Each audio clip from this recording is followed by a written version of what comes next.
Hi guys, so today we're reviewing a headphone from Audioquest, which is called Nighthawk. So this is a semi-open over-ear headphone, and as you can see just from looking at it, it's a very beautiful headphone with wood, liquid wood on the cups. It has some plastic in the construction as well, and but mostly it's been well built. This one is some kind of leather.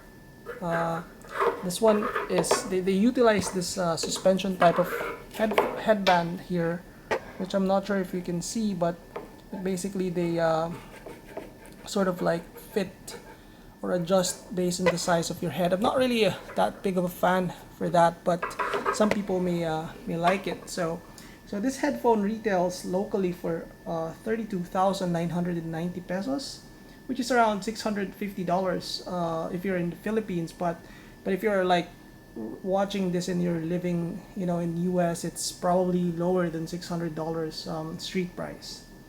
So as I said, the headphone itself, it looks beautiful. It's well built. If I have some comments with this, I think it's just the headband, which I'm not really a big fan of, because it creates a little hot spot at the top. But I guess that goes away once you burn in the headphone or have been using it for quite some time.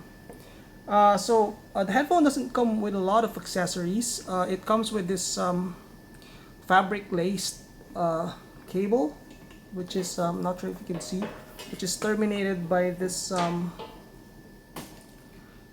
plug right here.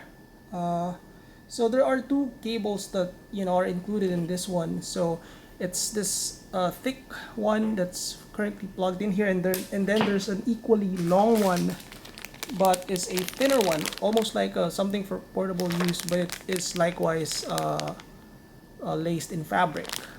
So both of those cables like connect in both ear cups via this 2.5 millimeter jack, and it screws on pretty easily. You should be able to find aftermarket cables should you wish to replace them. But cable itself is pretty good. It doesn't have any microphonics because it's covered in fabric, but as is with this kind of cable, it's a little stiff, if I may say. But it's pretty good. It also comes with this very nice box here. So this is a big box, leather box from Nighthawk, which is quite good. It's very roomy inside. You can see it better in some of the pictures in the link below. But basically, it acts as some kind of a storage.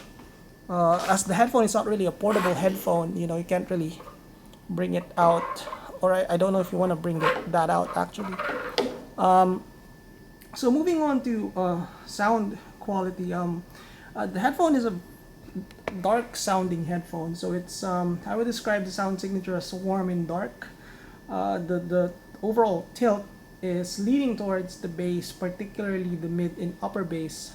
It's not accentuated, but it's higher in level relative to mids and treble, which kind of makes it veiled sounding at times, like HD Sennheiser HD 600. I wouldn't say the bass is tight. It's pretty good, but I wish it's a little fast, but it's not loose or thumpy.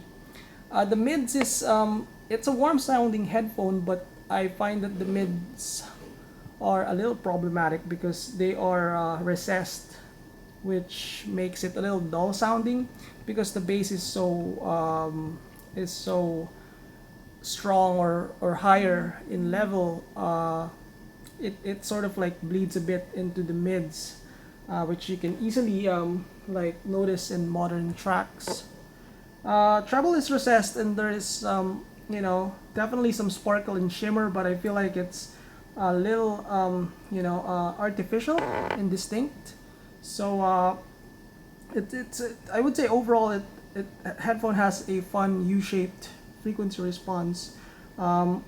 I would say that if I compare it to the DT880 or HD600, the treble, you would easily notice that the treble is a little artificial and indistinct.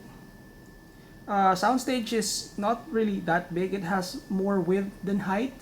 Imaging isn't great because of it having a dark, tonality. So that sort of like ruins that pretty easily. Headphone produces just enough volume on portable devices.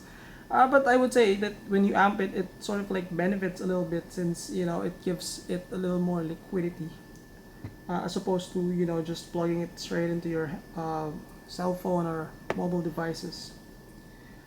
In the end, I would say that the headphone is good, and if you're an enthusiast, have owned a lot of headphones, then this will surely be something that you should be interested with from a curiosity standpoint. But if you're maybe someone who's a budding audiophile and is coming from an M50, I would advise you not to get this one because this headphone doesn't have that extra transparency and resolution that you may be looking for when upgrading to a more expensive headphone.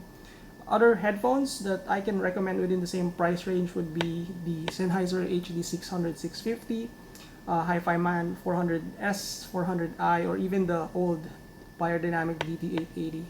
I'd like to thank Audioquest Philippines for loaning us this headphone for review. If you have any, comments or suggestions or feedback, feel free to comment in the video below or on the blog post if you're watching this from the blog. Talk to you soon.